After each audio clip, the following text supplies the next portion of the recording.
Yeah, we started reading Prabhupada's books, and after a while, we understand that we're not the body, that we don't belong here. There's a spiritual world, and we think we'd like to go there.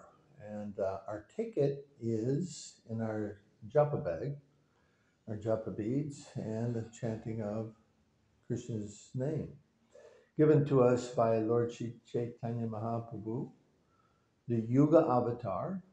Yuga Avatar means the avatar who gives the religion for the age. So Lord Chaitanya, he has two purposes for coming, internal and external. The external purpose is to uh, give the Yuga Dharma, spread the chanting of Hare Krishna. And the internal purpose was to taste the bliss that Radharani feels when she loves him. So Lord Chaitanya, he's Krishna who has come in the mood of Srimati Radharani. So that's why he's, instead of having a blackish complexion, he has a golden complexion. Now, what does Radharani want? Above all things, Radharani's desire is to give unlimited pleasure to Krishna. That's her sole purpose, how to make Krishna happy. And so how does Krishna, what makes Krishna happy? Have you seen the picture of Krishna riding his motorcycle? No, haven't seen that one? About on his sailboat? Have you seen that one? No. Flying in his airplane? No. No.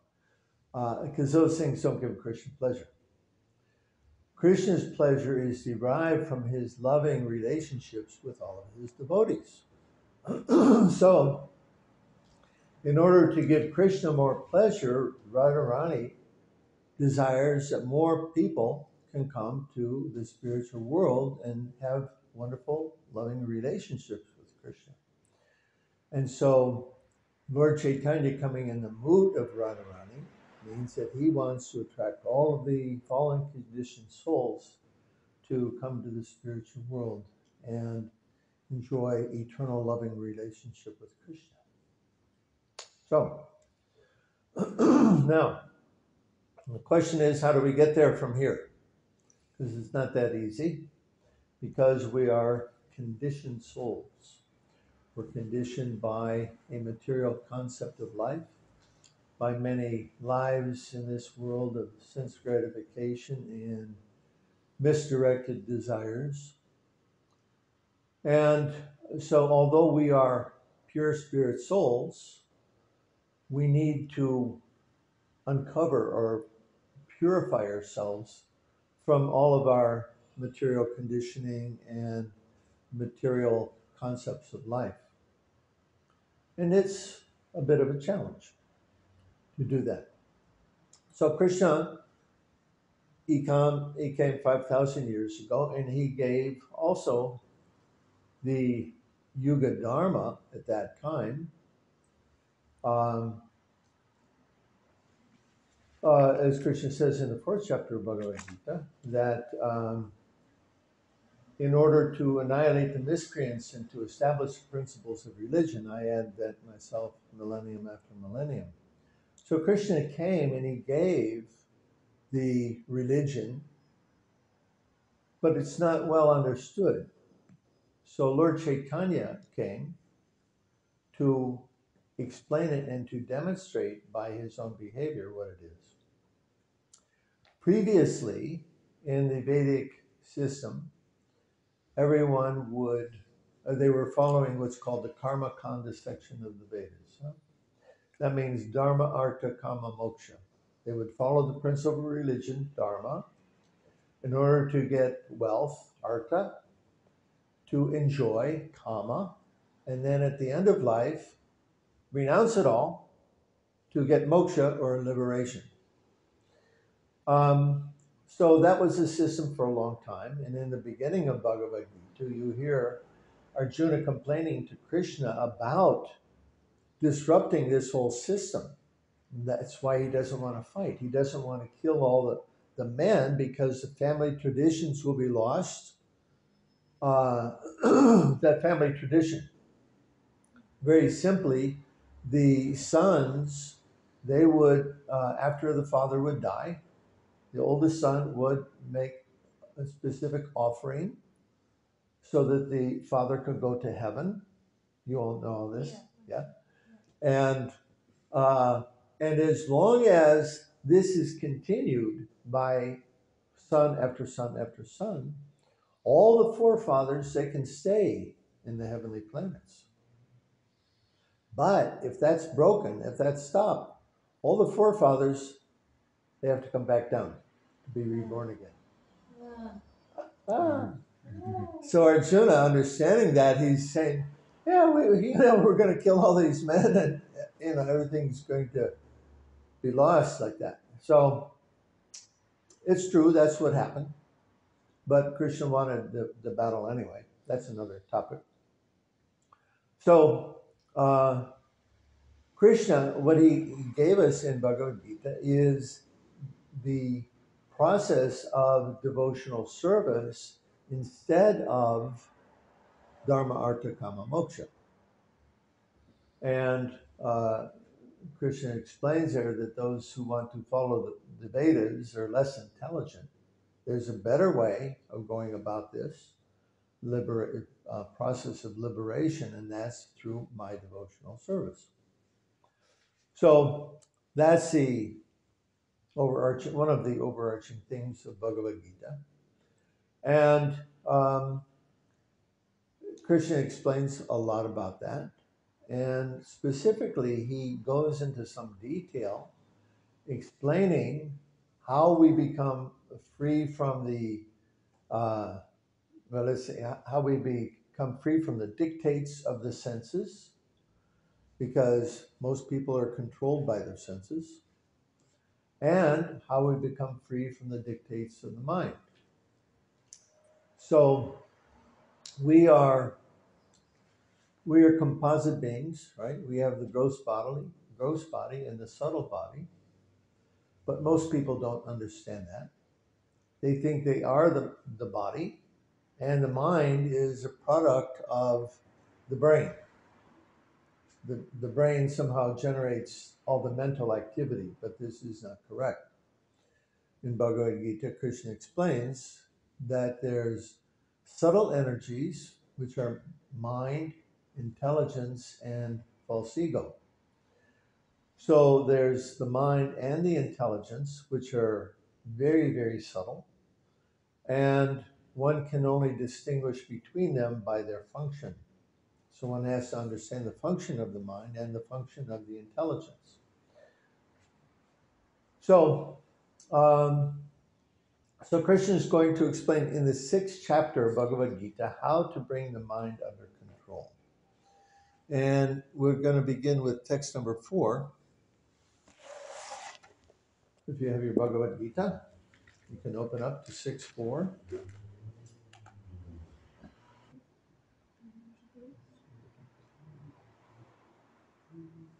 So 6th chapter of Bhagavad Gita is principally about controlling the mind. And this is basic training for all yogis, right? You want to be a yogi? First order of business is to control the mind. And because unless you control the mind, you can't control the senses. Okay, we all on the same page? All right. So 6.4. A person is said to have attained to yoga when, having renounced all material desires, he neither acts for sense gratification nor engages in fruitive activities. Now, the key thing here to renouncing sense gratification, or giving up sense gratification and giving up fruitive activities, is being able to control the mind. Therefore, in the next sloka, number 5, Krishna explained, a man must elevate himself by his own mind, not degrade himself. The mind is the friend of the conditioned soul, but his enemy as well. So this is important, very important to understand. How can the mind be both the friend and the enemy? The answer is that the uncontrolled mind is our worst enemy because we identify with the mind. And identifying with the mind says, I want this, I want that. The mind's main function is to accept and reject things on the basis of sense gratification. So if it pleases the mind, then we think it's good. We accept it. If it doesn't please the mind, it's bad. Okay? I like strawberry, I don't like pistachio ice cream. So pistachios out, strawberries in. Okay? I like blondes, I don't like brunettes. Right? Like that. Whatever it is. The mind is accepting and rejecting based on our previous experiences and the gunas that we are conditioned by.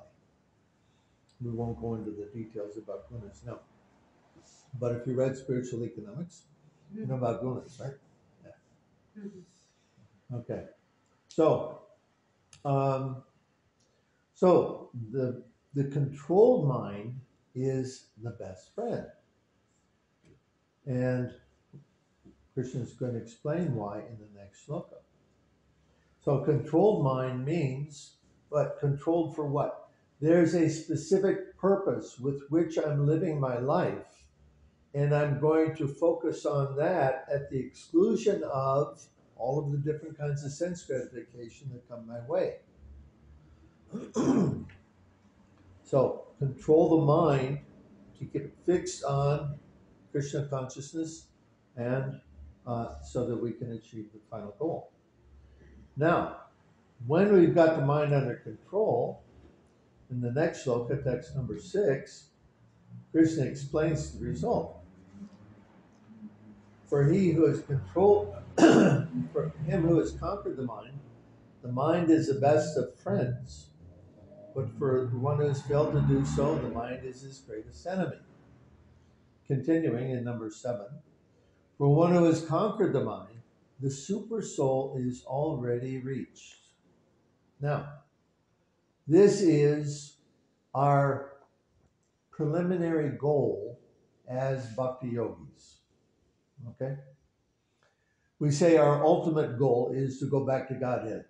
Well, you probably know, most of you have enough life experience to know that long range goals, you have to break them down into shorter range goals so that you can gradually accomplish the long range goal. So, going back to Godhead, yeah, that's the ultimate goal. And how are we going to get there? Well, the first thing is to learn how to bring the mind under control. Because why? Because then we have contact with the super soul. Okay, now, how many voices do we hear in our consciousness? Okay, if the consciousness is the speaker, who's got the microphone? How many different voices can be there? I'd say probably just our own, just one. Okay. Supposed to be. Can be heaps. Sorry? Heaps. Lots.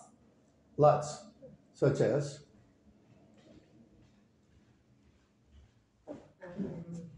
Maybe happy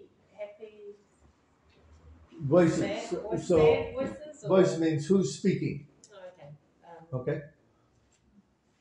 Okay, so there's the mind, okay, which we're used to hearing the mind chatter all the time, right? It's incessant. It goes on and never stops. Even when we're asleep, it's dreaming, right? It's chattering all the time. More subtle than the mind is the intelligence. Then there's the super soul and also the soul itself. So there's 4 different voices possible that we hear in the consciousness. Question is, who's who? Who's got the microphone? Yeah, and how do you know Yeah, what the difference is? exactly. How do you know? So that's why this sloka number 7 is important. Krishna says, for one who has conquered the mind, the super soul is reached. One can distinguish the voice of the super soul from all those other voices, from the mind particularly, and from the intelligence. Now, I mentioned that the function of the mind is to accept and reject on the basis of sense gratification. The function of the intelligence is to accept or reject things on the basis of one's perceived long-term interest. Okay? What I may want to do something now, right? When we're young, we want to go out and play. We don't want to go to school, right?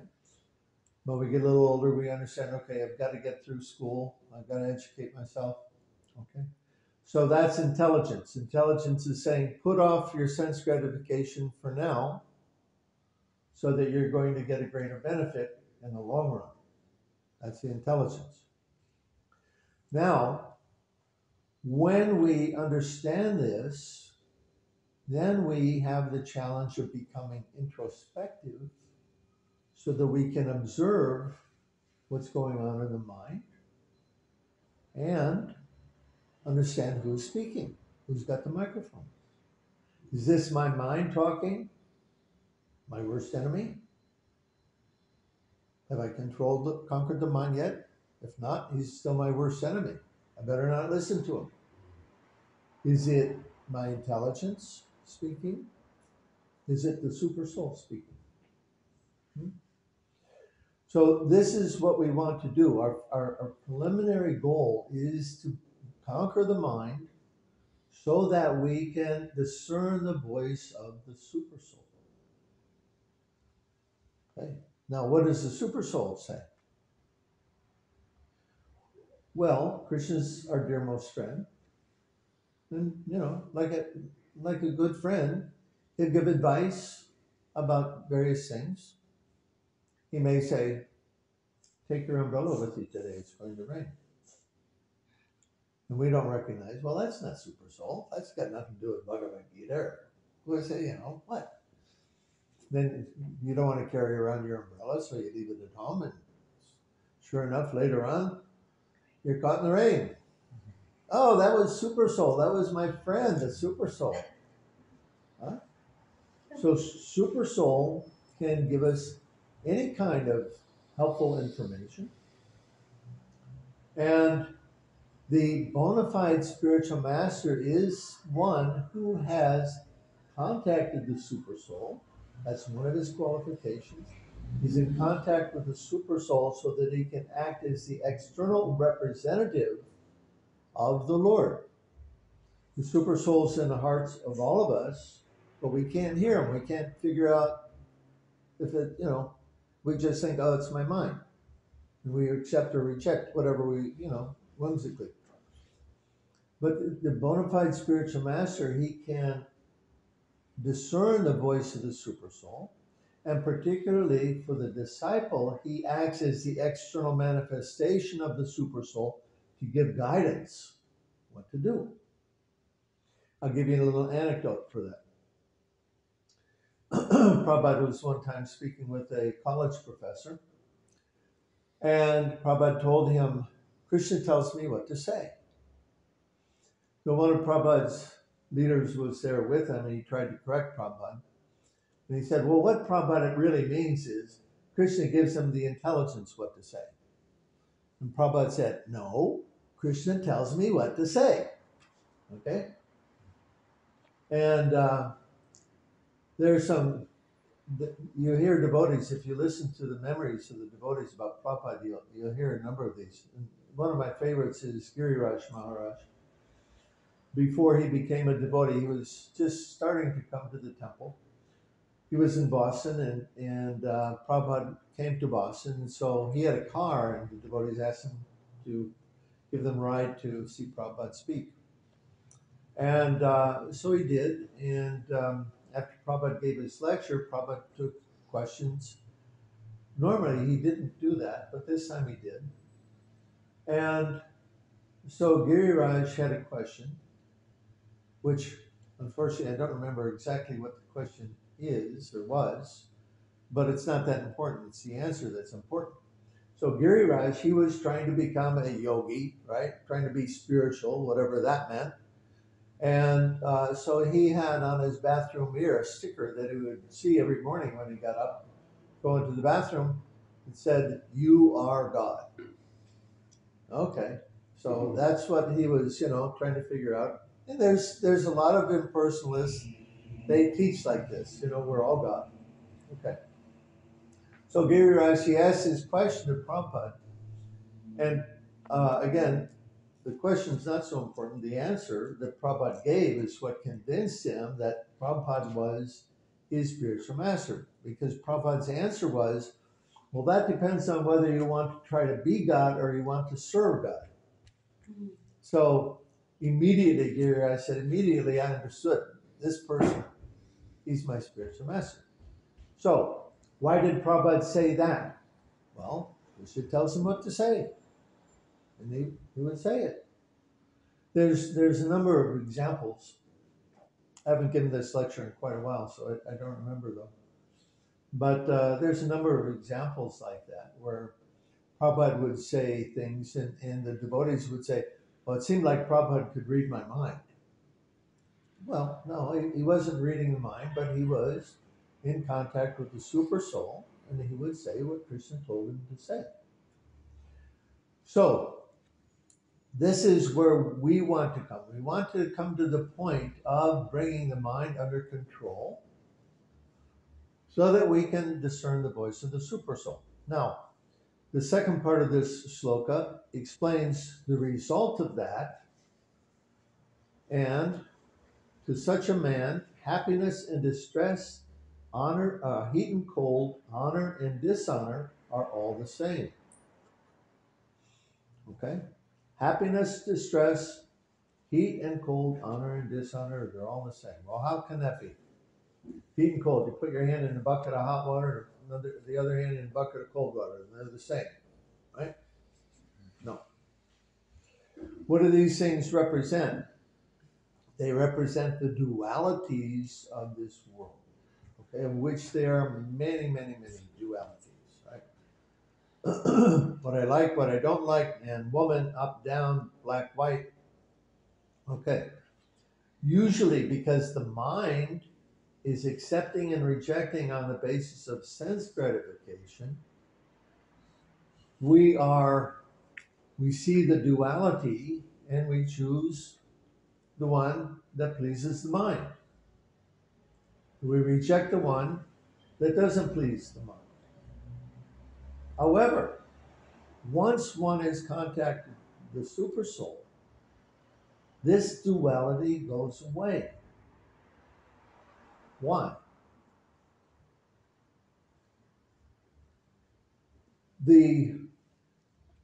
Where is duality? Where is it coming from?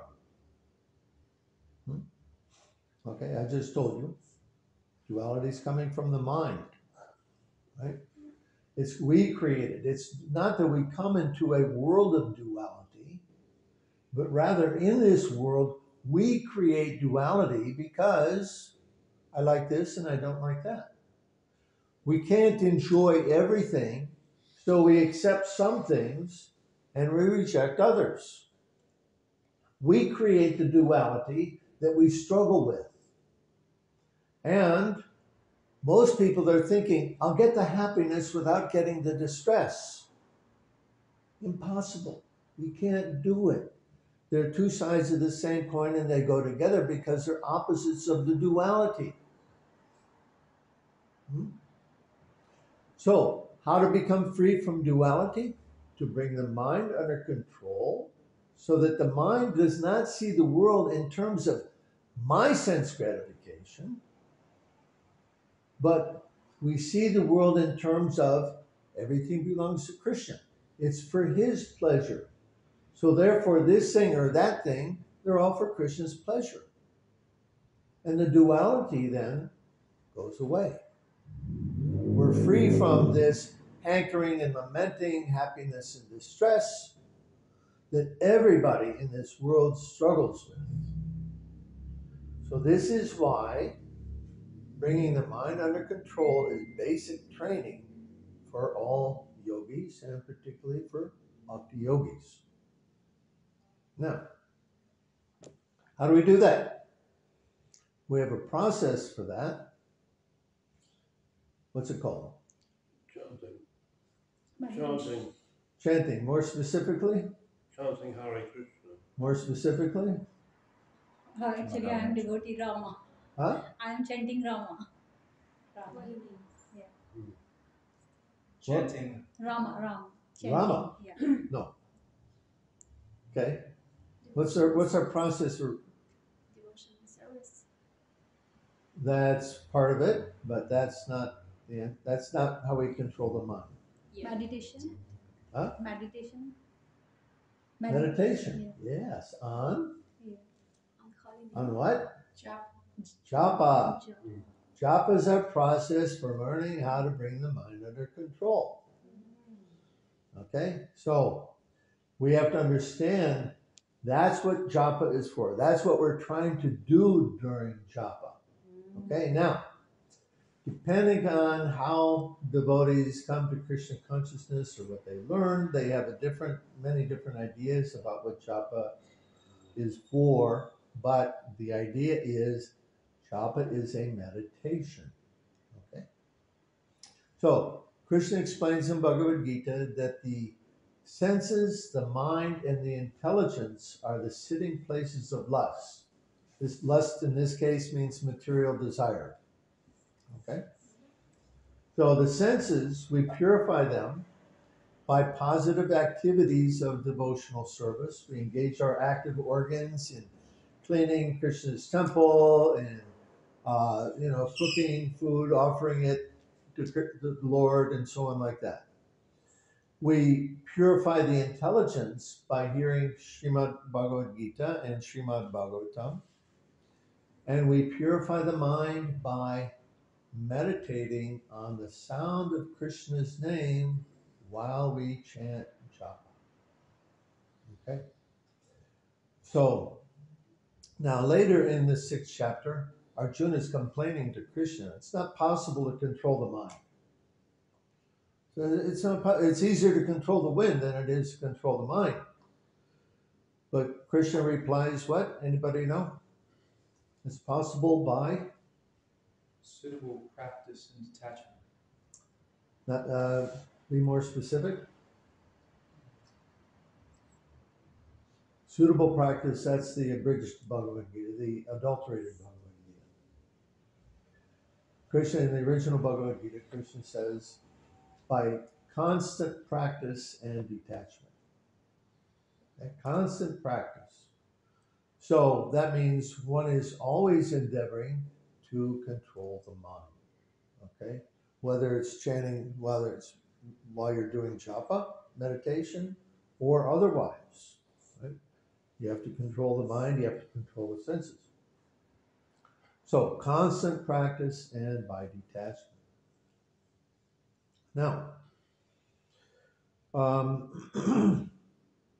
there's another benefit, or rather a result that's achieved by bringing the mind under control. And for that, we go to 1857.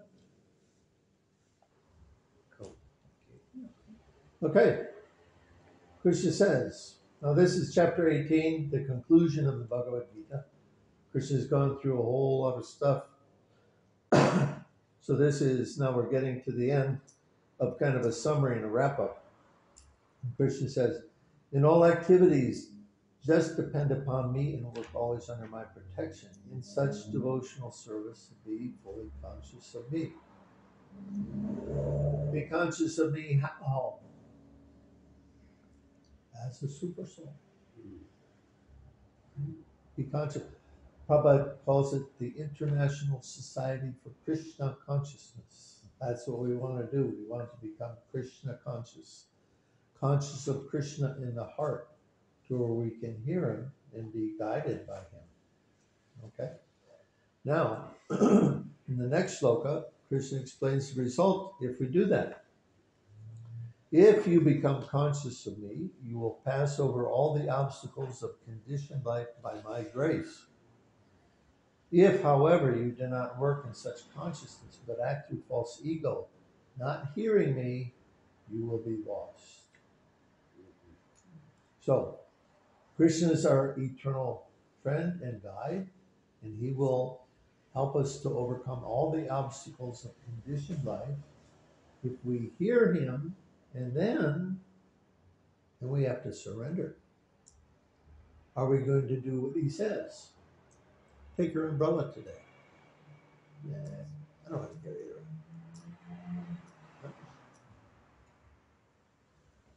We have to practice to become conscious of our consciousness. What's going on up here?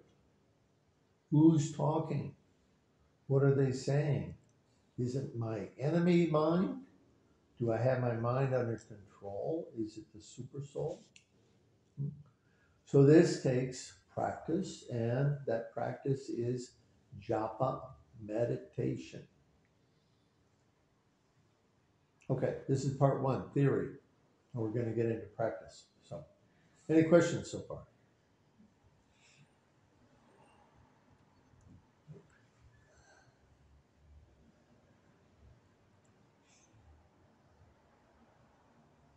What's the practice? We're going to get there. That's the next part. Awesome.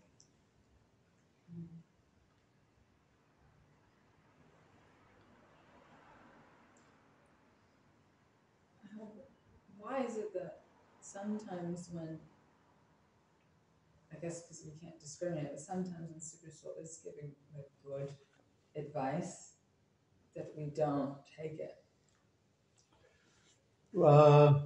Probably because it's the causeless unwillingness to surrender. We've been in this material world for a long time to doing what we want to do, right? And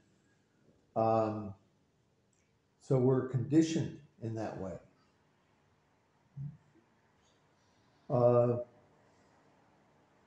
Yeah, do we, well, first thing is to hear that this is Krishna. If we become conscious that that's the super soul talking to me, would we say no? Would we willfully say no? Maybe. Or probably most of the time, we don't understand that it is super soul. And then later on, right, after it starts raining, we go, oh yeah, that was my friend the super soul telling me to take the umbrella. So by experience with this, and what I've found in my experience is when I get suggestions like that I misinterpret as my mind, whenever I say no, it's a mistake. And so it's a like a signal for me. When I say no, oh yeah, no. Right, what am I doing? I'm denying the super soul. Let me pay closer attention to that. So it takes practice, a lot of practice, to be able to both distinguish the voice of the super soul and then surrender. So just remembering this, Krishna says, if you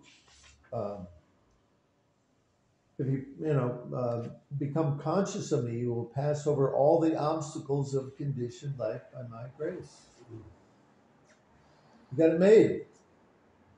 If you surrender, right? So, any other questions? What's the difference between super soul and soul? We are soul. Super soul is Krishna. Super soul, this is chapter 15, Bhagavad Gita. That's the Lord in the heart. Krishna is in the heart of all living entities. And it's the same expansion or manifestation of the Lord. And so he's called the super soul. We know what's going on in our body, but the super soul knows what's going on in every body. He's a witness. The example is given of two birds sitting in a tree. One bird's trying to enjoy the fruits of the tree, and the other bird's witnessing the activities of that bird. So we're the bird trying to enjoy the fruits of happiness and distress. And the super soul is the witness who's observing our activities and reminds us or helps us from time to time according to how much we're surrendered. If we don't surrender, we just ignore the super soul. Krishna throws up his hands. Well, what can I do? You know, I'm just along for the ride. He's not listening to me. So Does the soul have a voice, a chatter? yeah, the soul also has a voice, and the voice of the soul is always in relationship to Krishna or devotional service, Krishna consciousness, and the voice of the soul is a yearning for connecting with the Lord. Okay, it's that internal push that's driving us to try to find happiness, right, in the right places, not all the wrong places. Can you give an example? So you've said that the mind is like, I want to have salted caramel ice cream right now. Intelligence says, no, you don't need that ice cream right now and you shouldn't have it. Right. And the super soul says, hey, take your umbrella. What's an example that the soul might say? I want more kirtan. Okay. Okay. So we should I obey want I want association with devotees. I want to hear this spiritual truth. Okay. Like that. It's always because the soul is always pure. Okay? The soul never becomes contaminated, although we're covered up by our material conditioning because we identify with the mind. Okay? We think we are the mind. So the soul's not contaminated, but the mind is. The mind's the conditioned part. And because we identify with it, we get into trouble. Now, the business of the mind, what? All the senses, they bring their stimulation to the mind. Right? So we see something here, what it tastes, whatever. All that stimulation, we taste something good. We don't enjoy it on the tongue. It's not the tongue that's enjoying, right? It's the mind, right? And so the mind is the nexus of all of the senses, and the mind, because we've given it carte blanche, the mind is, taken over. We no longer understand that we are different from the mind, and whatever the mind desires, we think I desire. My mind wants something, I want something. So that's why we have to bring the mind under control. Krishna says the uncontrolled mind is our worst enemy because it's going to desire a lot of things that are going to take us to hell, frankly speaking, right? A lot of things that we shouldn't be doing, but, oh yeah, that's nice, that's fun, I want to do that. So, 2 doors down, there's a bar. All those unfortunate souls going there, what's taking them there is the mind. Right? They're going there to enjoy in some way or another, but it's the mind, their conditioned mind, conditioned by tamagun, that they come to accept that as pleasure. So this is why we have to bring the mind under control, a first order of business.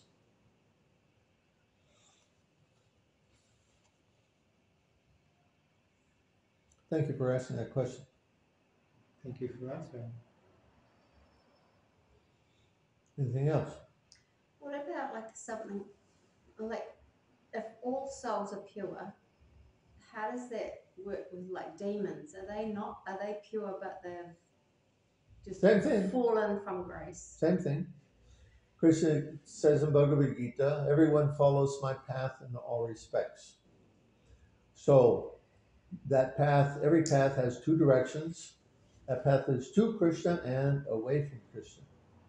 The further we go away from Krishna, the more demonic we become. You'll read that in chapter 7 of Spiritual Economics. How far have you gotten? I'm in chapter 1 still. Haven't really done any chapter reading. Anyway, that's at the end of the book. Okay. Um, yeah, so we can all become demons. Probably in the past we have been. Really? Birth and rebirth is called samsara in Sanskrit. That word is a wheel. And every point on a wheel is sometimes at the top and then sometimes at the bottom. And so that's what we do in this world. We rotate from heaven to hell and back and back and back and back.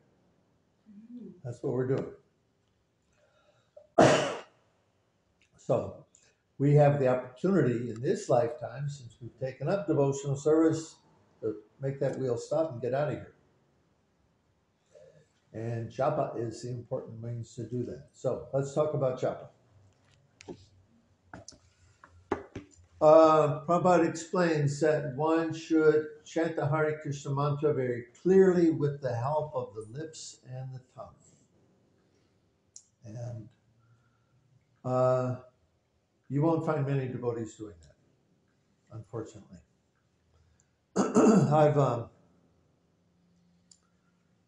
I've snuck around with my recorder and recorded a few samples of Japa.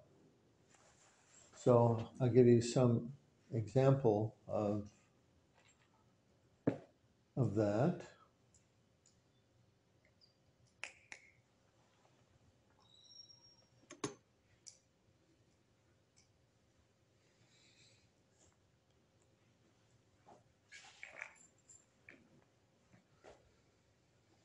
Okay, this is each one, there's several segments, each one about 10, 15 seconds long.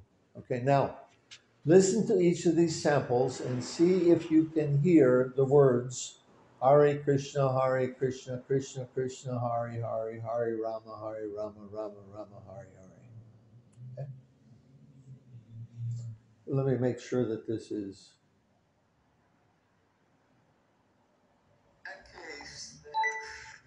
Okay.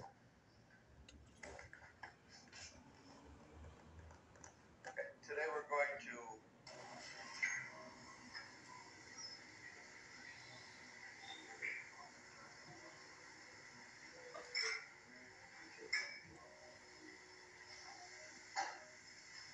oh wait, it's not coming out of here. Mm.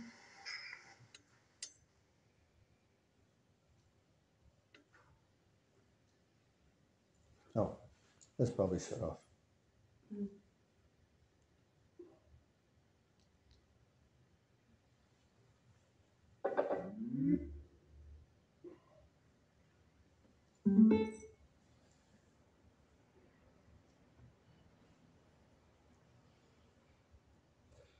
Now, these are as good a recordings as I could get. And I sneak up next to somebody and I hold my phone in my hand, right? But you can tell from the volume and the quality. See if you can hear the Maha Mantra.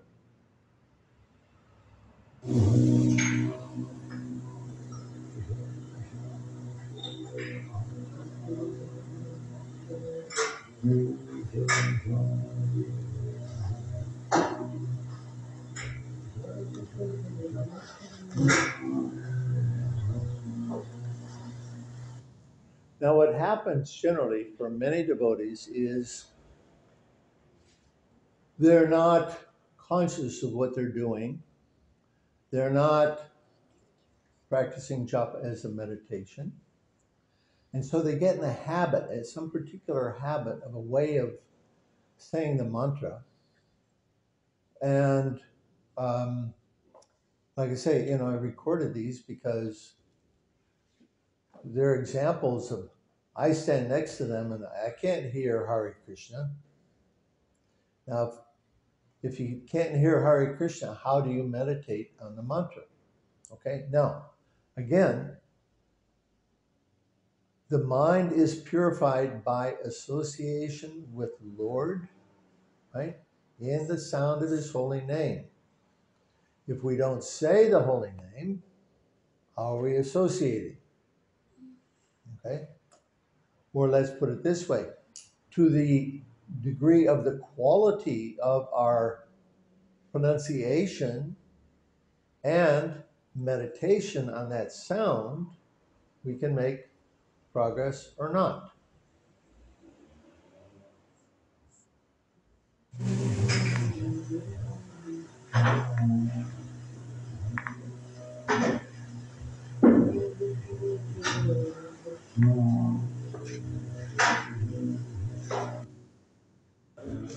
Hare Krishna, Hare Krishna, Krishna Krishna, Hare Ram,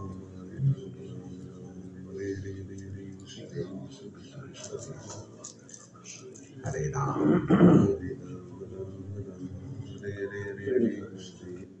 Hare, hare, hare, hare. Now, devotees will get in the habit also of not saying the mantra in the order Hare Krishna, Krishna Krishna, Hare Hare, but they do Hare Krishna, Hare, Hare, Hare, Hare. Many times that becomes Hare, Hare, Hare, Hare. Again, because they're not paying attention, right?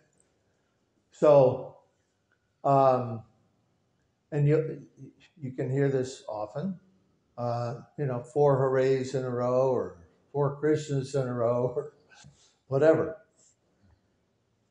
Hare Ram, Hare Ram, Hare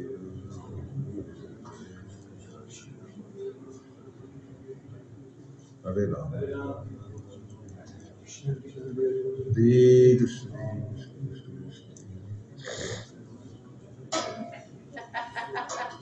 Hare Ram, Re, re, re, re. We all know who that person is, don't we? Sorry? That we all know that's somebody in our circle. No, No, okay. no, I've collected these over the years, Okay. different I know places. someone that sounds And just this like is these are from all over the world. Okay. So, it's not that, I haven't seen, I give this class like this particularly because devotees, for the most part, are not trained in what they're doing when they say, I'm chanting japa. Well, leave chanting out of it, okay? Just say, it's time for me to meditate on my japa. It's time for me to practice japa meditation. You think of it like that to remind yourself what you're doing. Otherwise, okay, I just have to chant, blah, blah, blah, blah, blah.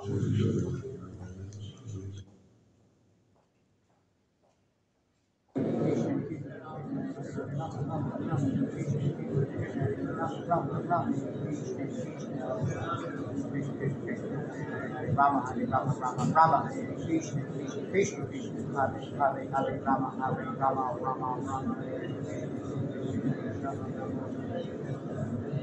Hare Krishna, Krishna Krishna, Hare Kish, kish, kish. Could it be connected with a time factor? The fact that there's pressure to the whole concept of doing 16 rounds, and it's like pumping it out because it's like going to take. If you did say it, with all the enunciation and everything, you could be there till midnight the next day. We'll get to that. Okay. How long it takes and why. Okay. What I'm trying to demonstrate now is the proper method of reciting the Maha Mantra.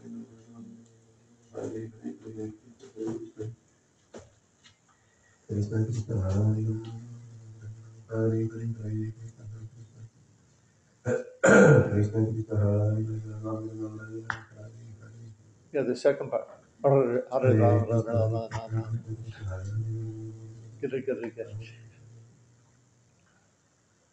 Krishna, Krishna Krishna, Krishna Hare Hare, Hare Hare, Hare Krishna, Krishna Krishna, Hare Hare.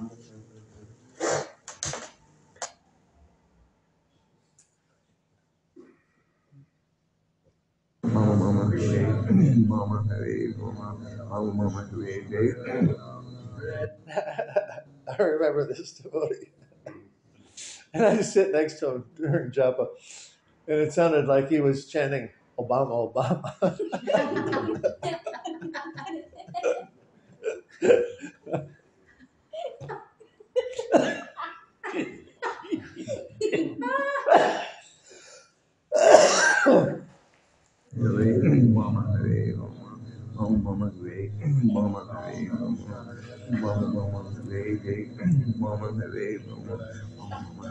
Krishna, Krishna, Krishna, Krishna, Mama, Mama, Mama, Krishna, Krishna, Krishna, Krishna, Mama, Mama, Mama, Krishna, Krishna, Krishna, Krishna, Mama, Mama, Mama, Krishna, Krishna, Krishna, Krishna,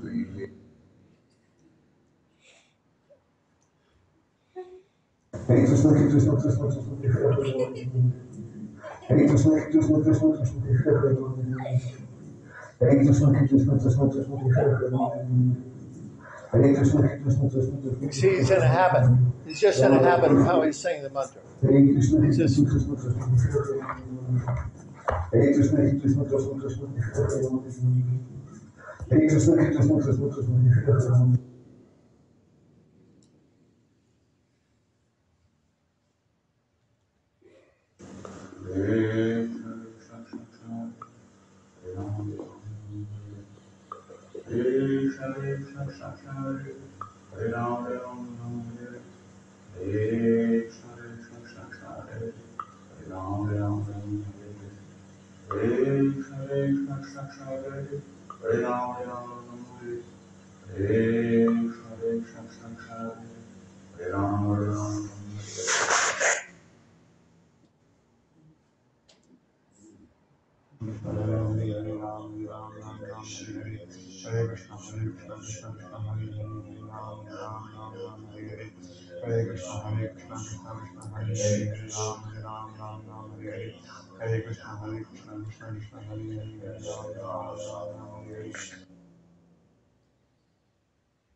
that's less.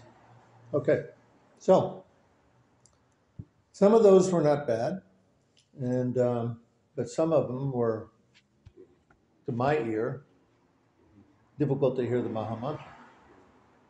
So what I want to recommend to you is to develop good habit right from the beginning by very intentionally chanting the entire mantra, even going slow.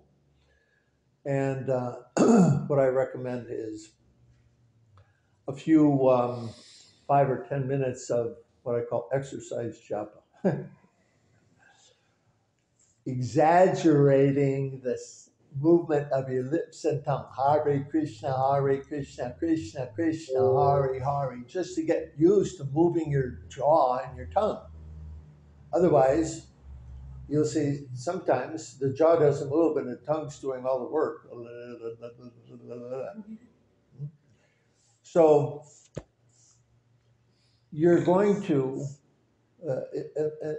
unless you make a conscious effort to develop good habit, you're going to develop a method or a habit of chanting like these devotees, and may or may not be good.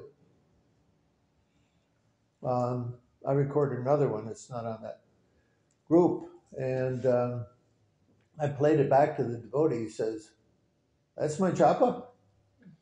Even he was shocked, because while he was chanting, he wasn't hearing himself. So you can do the same thing also. Record yourself and then listen and see how does it sound. Okay?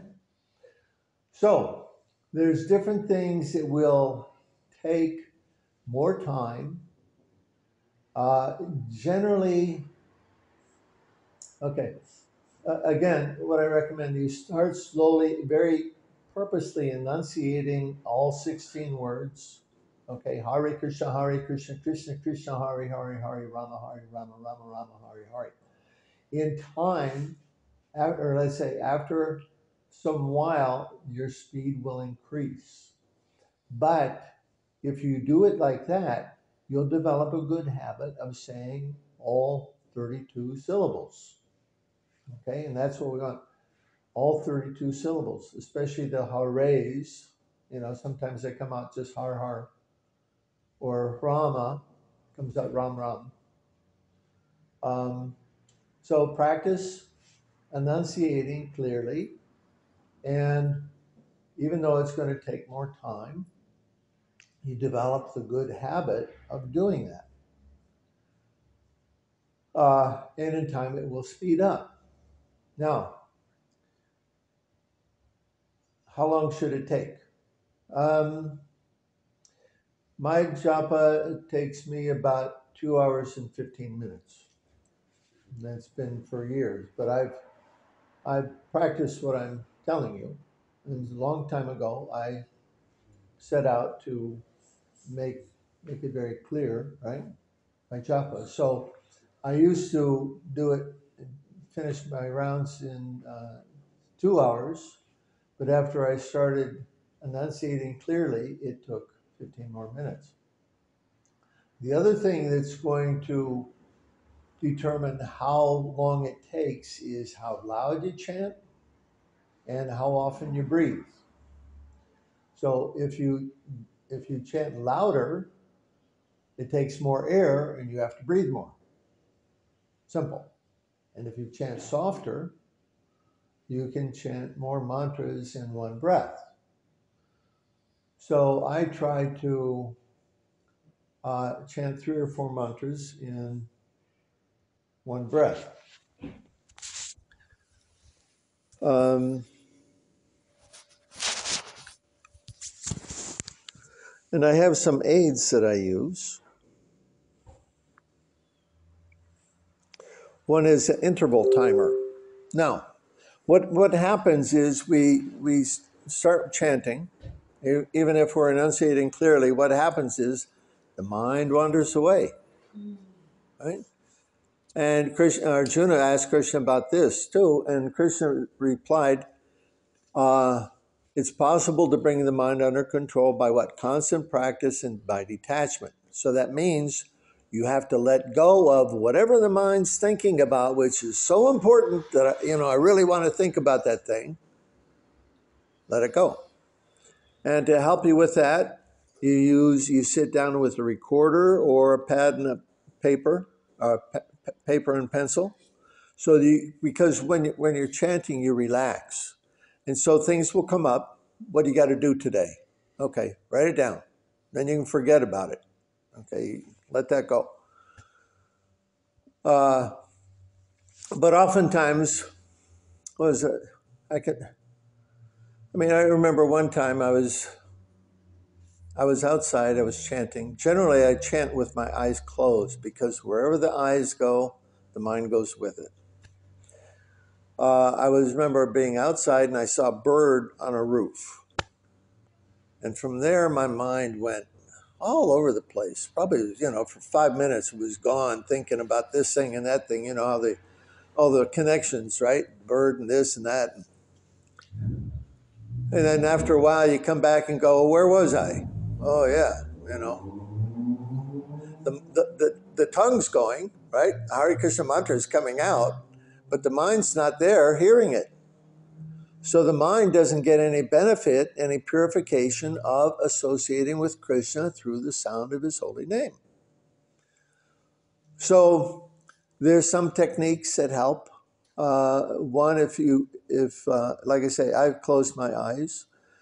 But you can focus your eyes just on a picture of Krishna, on a spot on the wall, whatever, just one thing, and that helps. So the idea behind mantra meditation, we engage our sense of touch with the beads, our tongue chanting, and our ear. So you got 3 of the senses engaged, like that.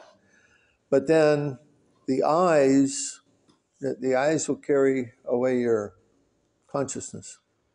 So you have to be careful what you're looking at. Many devotees say walk around and chant. I don't do that because my eyes go here and there, and then there goes my mind. So you have to see what you can do to assist you in the process of focusing your meditation, okay? Meditation means to still the mind. So to fix it only on the sound of Hare Krishna, Krishna Krishna, Hare Hare, Hare Rama, Rama, Hare Hare. Now, when we do this, after a while, we develop a taste for chanting, right? It's not a taste like any kind of sense gratification, but it's an experience that we have of, how do I describe it? Like Krishna dancing on the tongue. Now I've had, my japa experience, it goes up and down. In my better periods, I described it like my mouth is just made to chant Hare Krishna. It's just like, it just works perfectly for that. Generally, I don't have that experience until I go beyond the minimum, until I go beyond 16 rounds. So 16 rounds is kind of like the warm-up. And I find that doing more, going beyond that, I get much more taste from japa than I do in the previously. So you may want to experiment with that. Now here's another tool that I use, is called the interval timer. Maybe you know about these. And I've set this for, I've got it on my other phone. I haven't done this with my phone. Will you go on my desk? Just in the, in my room there. You see on my desk, there's my other phone. Is there? Okay. It's an interval timer, and it makes a beep every 14 seconds. So I set it like that. So you say, okay, well, how long can I control my mind? And okay, can I control my mind for 10 seconds? I think so. So in 10 seconds or 14 seconds, I can chant 3 mantras. So let me chant 3 mantras, and with intention of focusing my mind. And then after 3 mantras, how did I do? And so, you come back to looking, see if your mind wandered or not. So for that, I use periods, this interval timer, and it's really helpful if I chant several rounds with this in the beginning. Okay, so here you can see it's set for 14 seconds. Okay, and usually I chant 3 mantras and a breath in 14 seconds. And then it comes up with a beep. Okay? So the beep is like, wake up, what are you doing? Come back, come back here. And then another 14 seconds later, beep, like that. So you might want to use that. That's an aid. I found that helpful at times. Does it just keep going 14 Yeah. seconds? Yeah, it does. Continuous. It does 98 rounds, 3 times, 98 rounds. It's set at this rate, it would take me 2 hours and 17 minutes, which is generally what I can finish in. And so it's helpful. So it's, these are just aids to bring you back right? And keep you on track. Or sometimes I use it, say, okay, if I go at this rate, three mantras within this 14-second period, then I'll know I'm finished my japa in time. One thing that I found is if my mind wanders, it takes me longer to finish around because I'm not attentive, right? So sometimes I use just a lap timer also, and I keep track of how long it's taking for each round. Generally, I start out at 9 minutes a round, and then it will decrease gradually to about 8 minutes or a little bit less. So, but again, develop a good habit, very consciously chanting so that you hear the sound of all 32 syllables. And just practice with that and practice meditating. It's a meditation.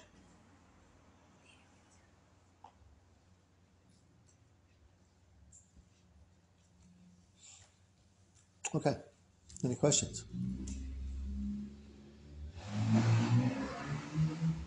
What's with these guys?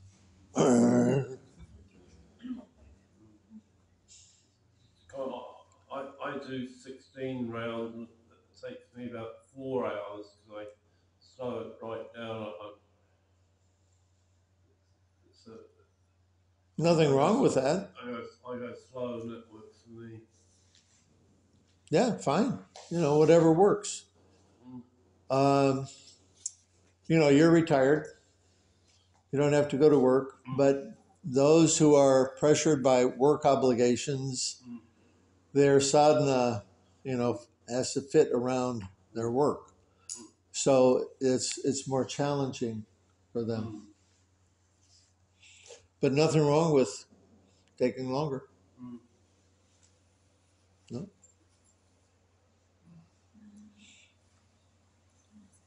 I'm guessing listening to chanting could also help improving you. I guess listening to chanting could also help improving your chanting. Listening to who's chanting?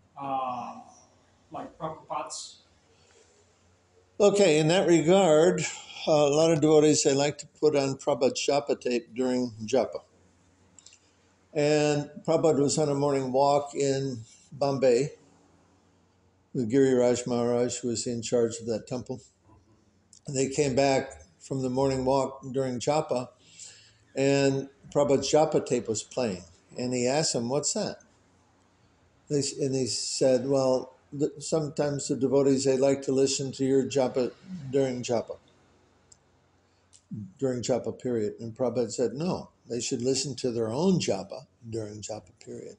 If they want to listen to my Japa later, fine, but they should do it later because it's we each have to practice, right? Chanting the Maha Mantra and making it our meditation." So that's what Prabhupada said about that.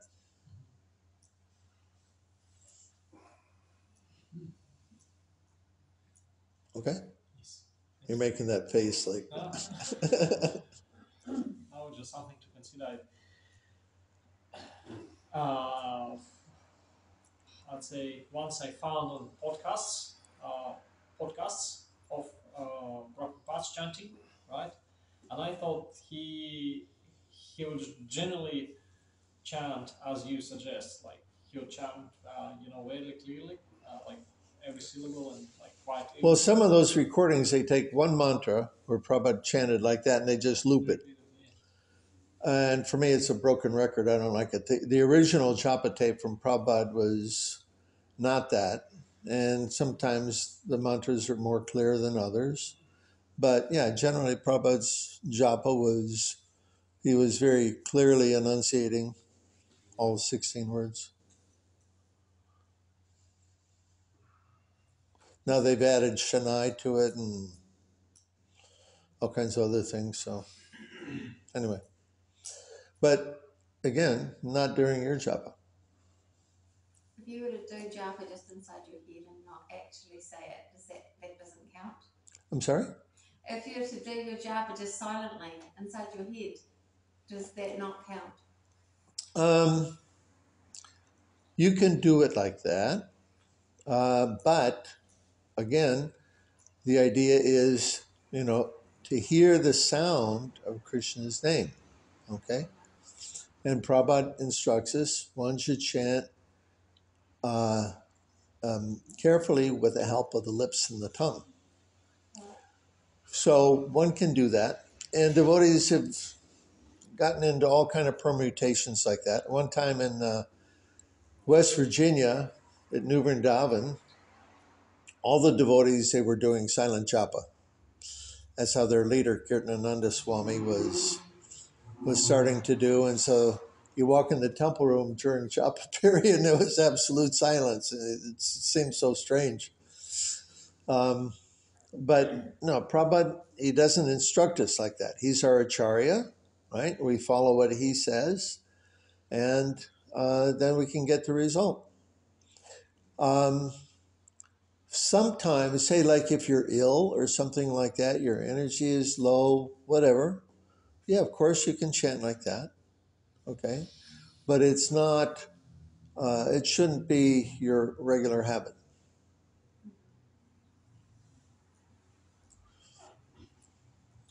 So what's about the third sense, which is hands? What about what? Hands. Hands? What, beads? Yes. What about them? You didn't explain any detail about it yet, so yeah, I was wondering if we would cover it. There's no special thing there, okay? Some devotees, they like to roll the beads. Some, they just hold them. It doesn't matter. You can use a clicker, especially if you're driving, which, ideally wouldn't count as your japa, but sometimes, that's what you got to do. So, and clicker is safer than using your beads while you're driving. The old-fashioned way, the better way. What is the point, the purpose of having a finger out through the hole, like I see Prabhupada on the picture behind you? Yeah. And I see most devotees do it that way, but I actually use that finger to on the beads. So. Well, this is a mudra, a particular mudra. You hold the beads between thumb and the forefinger, right? It's a mudra, and I don't know any details about that. How the energy goes, whatever. There's something about that. The other thing is this finger is used for this kind of thing and that kind of thing, and so it's not considered that clean. So anyway, that's also simply the way our acharyas teach us, and that's what we do. You'll see some, especially in the cold climates, they have a japa bag with cloth all around the finger. And there's another. I think it's another sampradaya. Their bead bag is like a rectangle, and they just stick their whole hand in there and chant like that. But our sampradaya, Gaudiya Vaishnava sampradaya, we have the hole there to stick the finger out. It's winter style for Russia. Winter style bag for Russia. So you wear these things on the top of your ordinary, and you can go for a walk because it's minus. Yeah. Yeah. So time, place, and circumstance for that.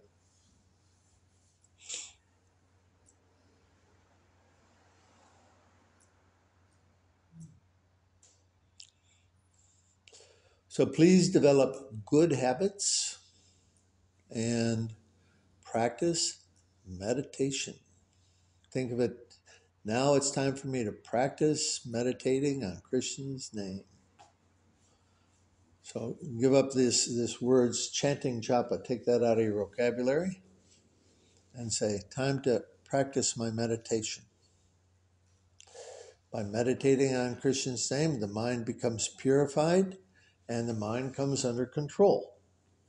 From whatever and wherever the mind wanders to its flickering and unsteady nature, one must certainly withdraw it and bring it back under the control of the self. So that's what we do. The mind's going to wander away. Okay.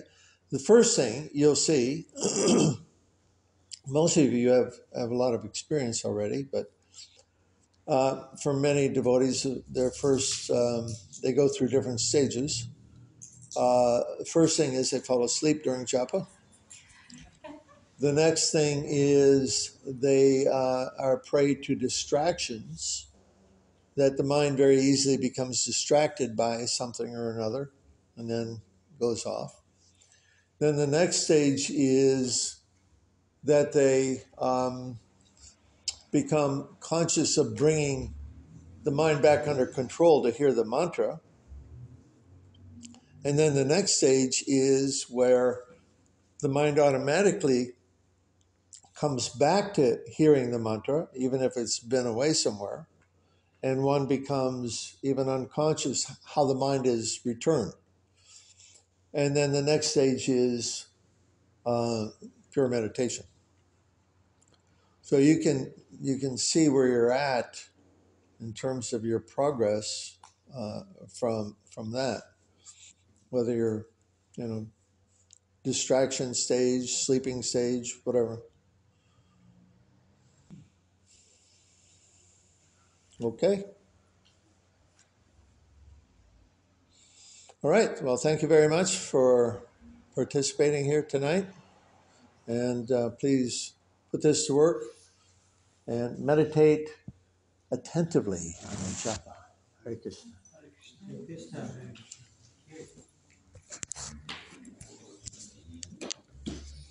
Who brought some prasadam? I think Machukunda brought some prasadam. Yeah, Ishri made some soup, and did you guys bring some bread? Yeah, but we didn't have time to make